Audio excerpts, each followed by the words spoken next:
วัดนี้วันที่ 8 มิถุนายน พ.ศ. 2568 เป็นวันที่ 39 ที่ข้าพเจ้านายณัฐพงษ์ พิรมเมือง รหัส 188 ขอถวายสินสวดสาธยายพระสูตรพระปริตรและมนต์ต่างๆ ถวายเป็นพุทธบูชา ธรรมบูชา สังฆบูชา และอาจาริยบูชาแด่ครูบาอาจารย์ทั้งหลาย ขอจิตของข้าพเจ้าจงตั้งมั่น มีสติระลึกได้ มีสมาธิจดจ่อในอักขระยัญชนะในบทสวดอย่างต่อเนื่องด้วยเทอญบทที่ 1 บทกราบพระรัตนตรัย อะระหังสัมมาสัมพุทโธภควา พุทธังภควันตังอภิวาเทมิ สวากขาโตภควตาธัมโมธัมมังนัมสสามิ สุปฏิปันโนภควโตสาวกสังโฆสังฆังนะมามิ บทที่ 2 บทบูชาพระไตรพินาศ อะระหังสัมมาสัมพุทโธ สุจิรังปรินิพพุโต คุเนหิทระมโนทานิ ปารมิหิจาทิสติ ยาวชีวัง อหังพุทธังธัมมังสังฆังสรณังคัจโตปูเชมิ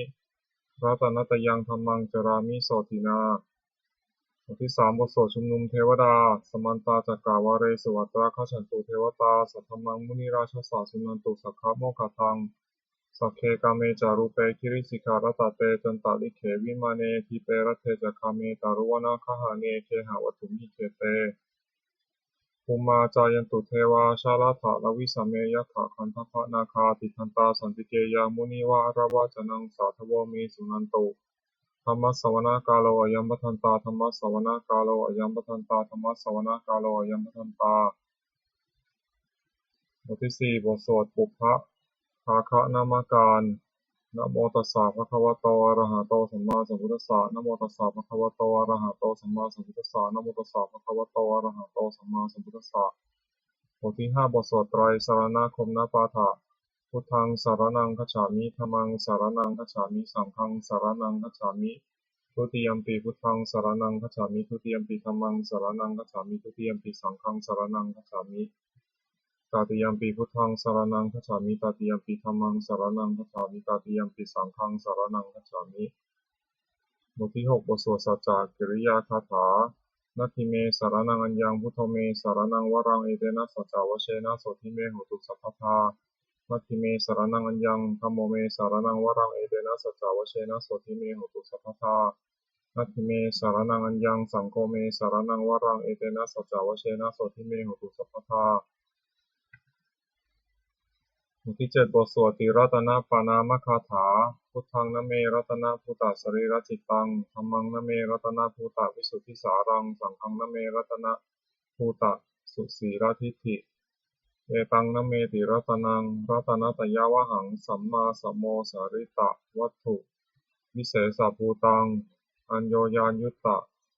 คุณโยคะวะสัพพวัตตังอสุมิตยัมหิติตเถวะยถาติพันเทเอกังวินาตถิตาเรสัมมสัมภเวนะโลเกกะทาจิจะจิเรนจะปาตุภูตังคัมภีรยานวิสยังอติพุทธสัทถังวินยูหิปันทิตะชะเนหิวิชัญญารูปังโลกัมหิเกหิจิกถันจุปรัพพนียังเจสันจิสุทธุวิธิตังคุณกายตายะนาเมหิเยวะชนตายะสุวิสุตัมปิสมุปัสสตังมนสิสุทธปัสสะทฐานังปุญญติกานะมาสามุตตมะปุณณภูมังทุกขาปมุจจนะมุขะสรณังคตานังปูชาระเหสุภาระมังอภิปูชนายังนิพพานาสัจฉิกิริยายุปะนิสันตินิสยัตถังสัมมากิเลสัมมาละโสธนสิทธิยาจะสาธุหิอัฏฐกุสเลอุปเสวนียังปาเนหิจาปิสรณังคัมมณียะเมวะ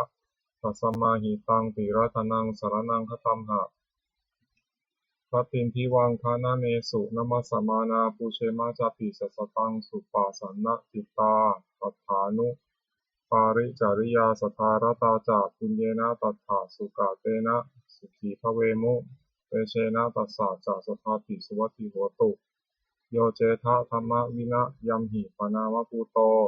โลกุตราภิสัมโยนิยโตสุโภชังปัสโสปานิสยะจยายะอยัมปิโหตุวัตถุตเยปริจิโตสุปสาทกาโร บทที่8นามาการะสิทธิคาถาโยจักขุมาโมหมลาปะกัตโถสามังวพุทโธสุขโตวิมุตโตมารัสสะปาสาวินิโมจยันโตปาเตสิกเขมังชนะตังวินัยยัง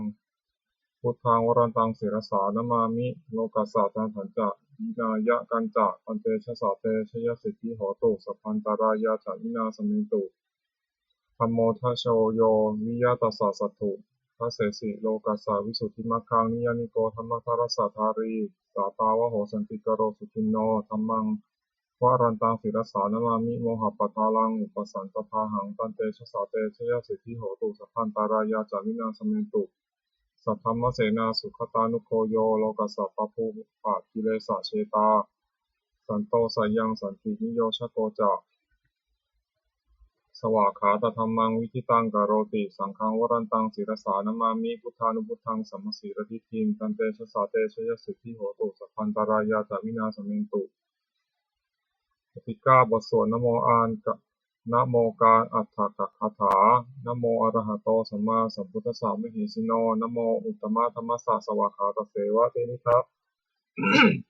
นะโมมหาสังฆสสาปิวิสุทธาสีรทิฏฐิโนนะโมโอมายาตารัตถัสสะรัตนัตยัสสะสาธุกังนะโมโอมากาติตัสสะตัสสะวัตถุตยัสสปินะโมการะปะภะเวนะวิคัจฉันตุปัทวานะโมการานุภาเวนะสุวัตถิโหตุสัพพทานะโมการัสสะเตชะนะวิธิหิโหมิเตชะวาบทที่10บทสวดมหาสมัยสูตรเอวัมเมสุตังเอกังสัมมยังภควาสักเกสุวิหารติกปิลาวตุสมิงมหาวเนมหาตาภิกขุสังเคนะสัพพิงปัจจามะเตหิภิกขุสัตเตหิสัพเพเหวะอรหันเตหิทัสสหิจาโลกัสสะตุหิเทวตาเยปุเยนะสันนิปติตาโหติ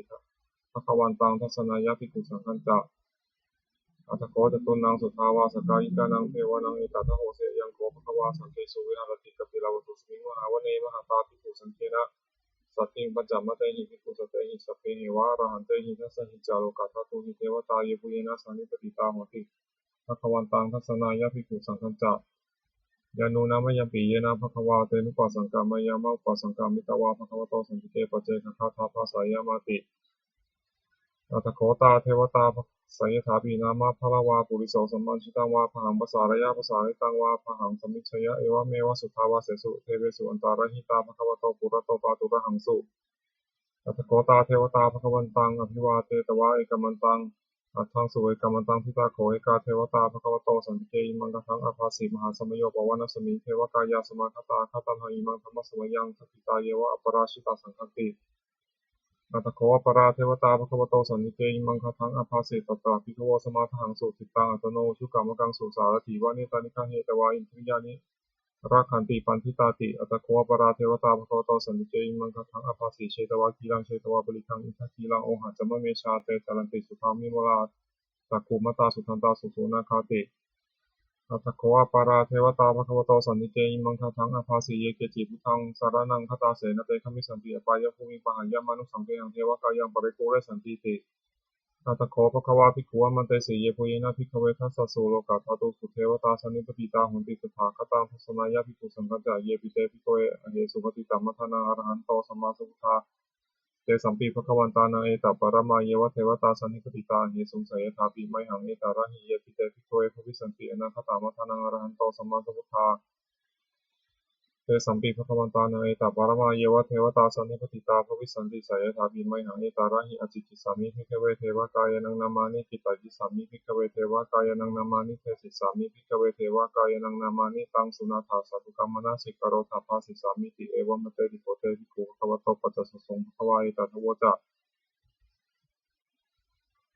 สิโลกามนุกัสสามิยถาภูมาตุภัสสิตาเยสิตาคิริฆาพลังปหิตตาสมาหิตาปุตุสิหาวาสาลินาโลมหังสาภิสัมปุโนโอทาตมรสาสุทาวิปัสสนามนาวิลาภิโยปะเตยตวาวเนกปิลวัตเวตโตอมตยิสัทธาสาวเกสาสเนรเตเทวกายาทิกันตาเตวิชานาถาภิกขโว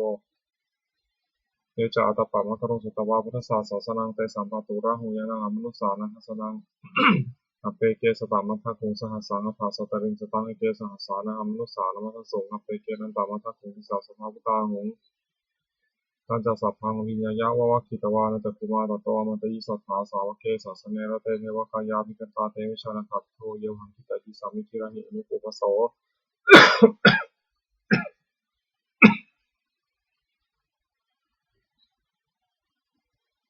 สัตตสหัสสาวะยะขาภูมากาปิลวัฏวาอิทิมันโตชุติมันโตวันนะวันโตยะสัสสิโนโมทัมมนาภิกขุวิโคนังสมิติวนังชะสหัสสาเหมวตายะขานันตวันนิโนอิทิมันโตชุติมันโตวันนะวันโตยะสัสสิโนโมทัมมนาภิกขุวิโคนังสมิติวนังสาตาคิราติสหัสสายะขานันตวันนิโนอิทิมันโตชุติมันโตวันนะวันโตยะสัสสิโนโมทัมมนาภิกขุวิโคนังสมิติวนังอิเจเตโสลาสสหัสสายะขานันตวันนิโนอิทิมันโตชุติมันโตวันนะวันโตยะสัสสิโนโมทัมมนาภิกขุวิโคนังสมิติวนังเวสามิตาบันเดสตายะขานานาตวันนิโนอิทิมันโตชุติมันโตวันนะวันโตยะสัสสิโนโมทัมมานาอธิกามุภิโคนังสมิติงวานัง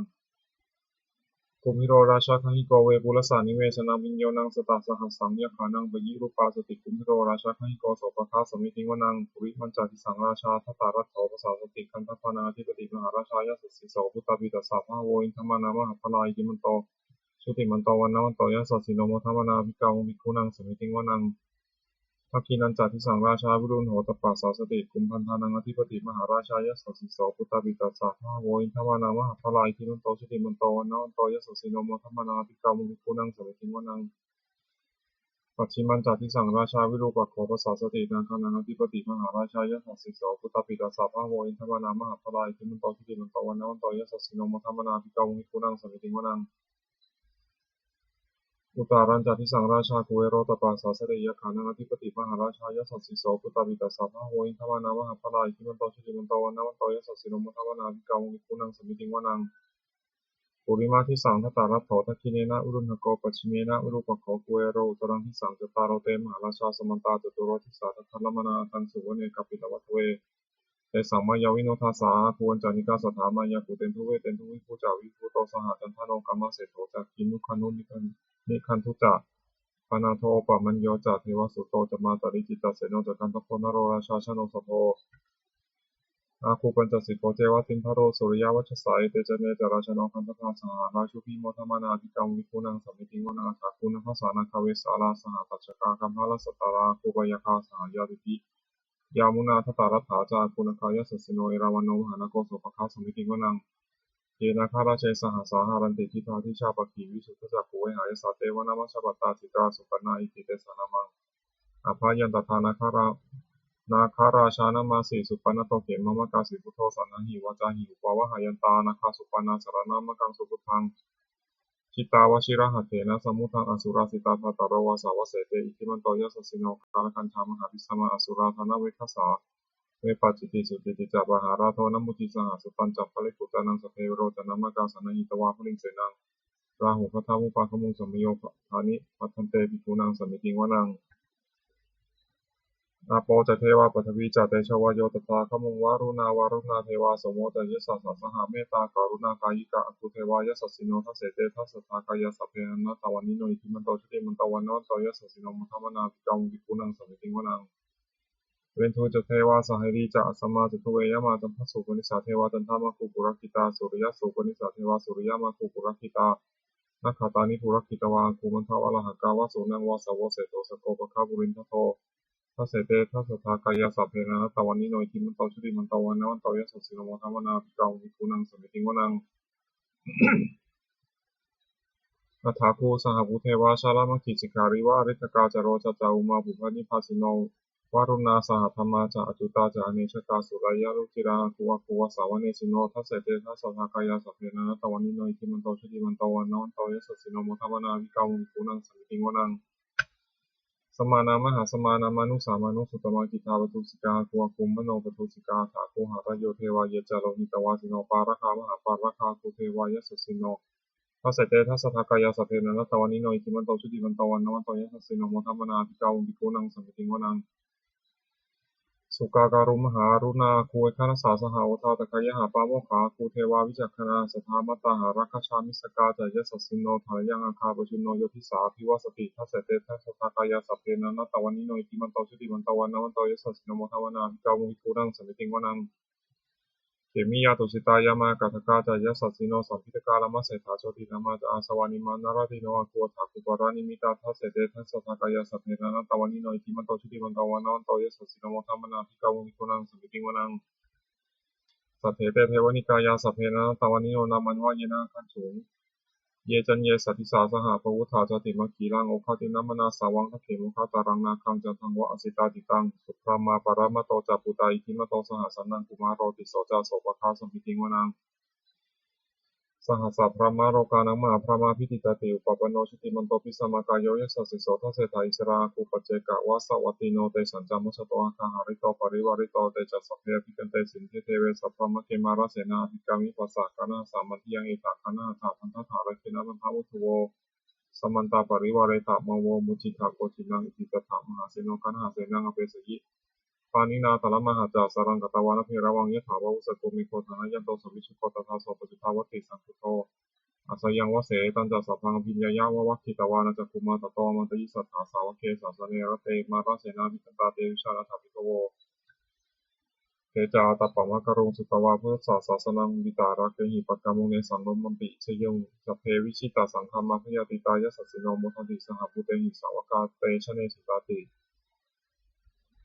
บทที่11บทสวดมังคลสุตตังเสวนาจัพพาลานังปันทิตานันจัเสวนาปูชาจัปูชนียานังเอตัมมังคลมุตตมังปฏิรูปาเทสะวาโสจะปุเพจะกตปุญญตาอัตตสัมมาปะมิทิจะเอตัมมังคลมุตตมังพาหุสัจจันจาสิทธันจาวินัยโยจาสุสิกิโตสุภาสิตาจายาวาจาเอตัมมังคลมุตตมังมาตาปิตุปัฏฐานังปุตตะภารสัสังคโหอนาคูลาจะกัมมันตาเอตัมมังคลมุตตมังทานันจะธรรมะจริยาจะยาตากานันจัสังฆโหอนาวัชชานิกัมมานิเนตัมมังคละมุตตมังอารติวิรติปาปามัชฌปานาจัสัญญโมอัปปามาโทจัธรรมเมสุเอตัมมังคละมุตตมังคาราวจานิวาโตจัสันตุติจักตัญญุตากาเลนะธรรมะสวนังเอตัมมังคละมุตตมังขันติจะโสวะจะสตาสัมมนานันจะทัสนังกาเลนะธรรมะสักขายตัมมังคละมุตตมังสัพโพจะธรรมะจริยันจะอริยสัจจานะทัสนังนิพพานัสสจิกิริยาจาเอตัมมังคลมุตตมังพุทธัสสะโลกาธเมหิจิตตังยัสสะนากัมปติอโศกังวิราชังเขมังเอตัมมังคลมุตตมังเอตาทิสานิกตวานะสัพพะธมะปาราชิตาสัพพะโสติทัชชันติปันเตสังมังคละมุตตะบันติบทที่12บทสวดรัตนปริตยังกินจิวิตังอิทาวาหุรังวาสักเคสุวายังรัตนังปณิตังนโนสมังอติตถาคเตนะอิคัมปิพุเทรัตนังปณิตังอิเตนะสัจเจนะสุวัตถิโหตุขายังวิราคังมะตังปณิตังยะทัชชะกาสกยมุนิสมังหิตนะเตนะธรรมินะสมัติปิติคัมปิธรรมเมรัตนังปณิตังอิเตนะสัจเจนะสุวัตถิโหตุยังพุทธเศรษโธปริวันนะยีสุติสมาธิมานันตาริกัญญามหุสมาธินาเตนะสมุนามิชติคัมปิธรรมเมรัตนังปณิตังอิเตนะสัจเจนะสุวัตถิโหตุเยปุคลาอัฏฐสตัมปัสสะจัตตาริเอตานิยุคานิโหติเตทักขิเนยะสุขตัสสะสาวกาเอเตสุทินานิมหาภารานิอิทัมปิสังเทระตนังปณิตังเอเตนะสัจเจนะโสติโหตุเยสุปัจจุตามนัสสาทันหินานิกามิโนโคตัมมัสสาสนัมหิเตปฏิมาตามตังวิคัยหารัฐามุทานิพุทิพุชมานาอิทัมปิสังเทระตนังปณิตังเอเตนะสัจเจนะโสติโหตุขีนังปุรานังนวังนัตถิสัมภวังมุตตะจิตายติเกภวะเสมิงเตขิเลหิชาวิโรหิฉันทานิมติทิรายะถายัมปติโพอิทัมปิสังเทระตนังปณิตังเอเตนะสัจเจนะโสติโหตุบทที่13บทสวดธรรมบทสหัสสวรรคอัตตาหะเวชิตัง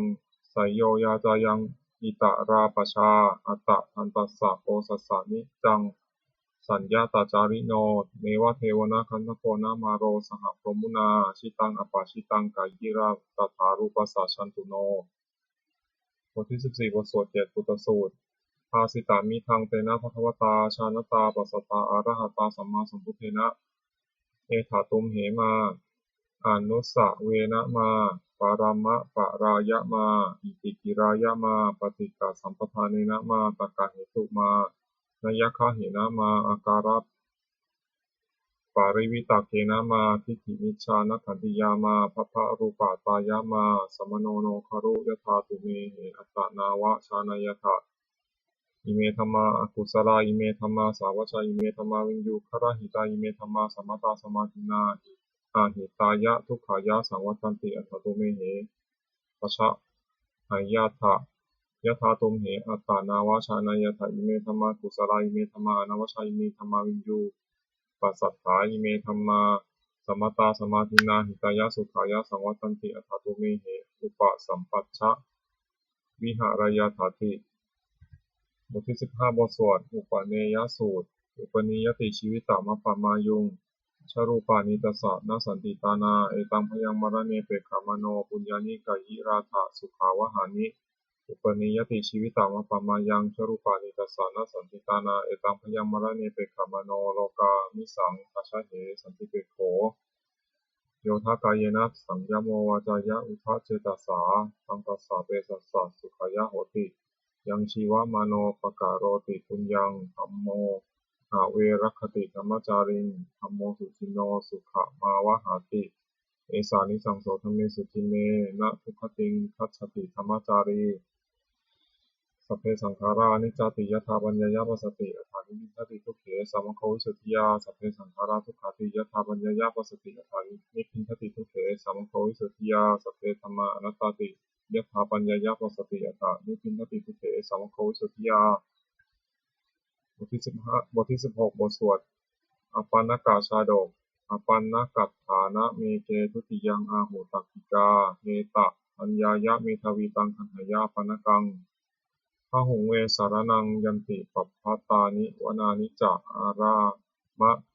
รุกขเจตยานิมนุสสาพยาปัจฉิตานิตังโขสารนังเกตังเมตังสารณะอุตตมังเมตังสารณะมาคมะสัพพทุกขาปมุจจติ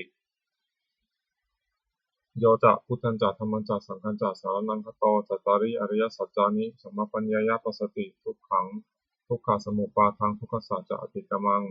อริยัญจะอัตถังคิกังทุกขูปัสสะมะคามินังเอตังโขสารนังเถมังเอตังสารณะมุตตมังเอตังสารณะมาคมะสัพพทุกขาปมุจจติบทที่17บทสวดพระเทกรตคาถาอธิตังนานวาคะมายานะปฏิกังเถนะคตังบุคคลไม่ควรคำนึงถึงสิ่งที่ล่วงแล้วไม่ควรมุ่งหวังสิ่งที่ไม่มาถึงยะถาตีตามปะหีนันตังอปัตตัญจานะคตังสิ่งใดล่วงไปแล้วสิ่งนั้นก็เป็นนั้นละไปแล้วและสิ่งที่ยังไม่มาถึงก็เป็นยังไม่ถึงปัจจุบันนันจะโยธรรมังตถาวิปัสสติสังหิรังสังคุปังตังวิชามนุภโรหเยก็บุคคลใดเห็นแจ้งทำปัจจุบันไม่งอนแงนไม่คลอนแคลนทำนั้นได้บุคคลนั้นพึงเจริญทำนั้นที่ถูกวงเถิดนักเชวะกิจจะมาตับปังโกชัญญามรณังสุเวพึงทำความเพียรเสียในวันนี้แหละข้าเราจะรู้ความตายในวันพรุ่งนาหิโนสังฆารันเตนะมหาเสนนะมัจจุนาเพราะว่าความผัดเพี้ยนกับมัจจุราชผู้มีเสนาใหญ่นั้นย่อมไม่มีแก่เราทั้งหลายเอวังวิหาริมาตาปิอโหรตามตันติตังตังเวพระเทกรโตติสันโตจิตเตมุนิติพระมุนีผู้สงบเยี่ยมเมฆบุคคลผู้มีปกติอยู่อย่างนี้มีความเพียรไม่เกียจคร้านทั้งกลางวันและกลางคืนนั่นแหละว่าผู้มีราตรีหนึ่งเจริญด้วยประการชนิดแลบทที่18บทสวดพินหปัจเจเวคณปาถาแปลชราธรรมมหิชรังอนัตติโตเรามีความแก่เป็นธรรมดาจะร่วงพ้นความแก่ไปไม่ได้พยาธิธรรมมหิพยาธิอนัตติโตเรามีความเจ็บไข้เป็นธรรมดาจะร่วงพ้นความเจ็บไข้ไปไม่ได้มรณะธรรมมหิมรณังอนัตติโตเรามีความตายเป็นธรรมดาจะร่วงพ้นความตายไปไม่ได้สัพเพหิเมปิไม่สัพเพหิเมปิเยสัพเพหิเมปิเยหิมนาเปหินานาภโววินาภโวเราจะละเว้นไปต่างๆว่าเราจะต้องพัดพรากจากของรักของเจริญใจทั้งหลายทั้งปวงกัมมะสกมหิกัมมะทายาโทกัมมะโยนิกัมมะพันธุกัมมะปฏิสารโนเรามีกรรมเป็นของตนมีกรรมเป็นผู้ให้ผลมีกรรมเป็นแดนเกิดมีกรรมเป็นผู้ติดตามมีกรรมเป็นผู้พึ่งอาศัยยังกัมมังกริสามิกัลยาณังวาปาปะกังวาตัสสะทายาโทวิสามิ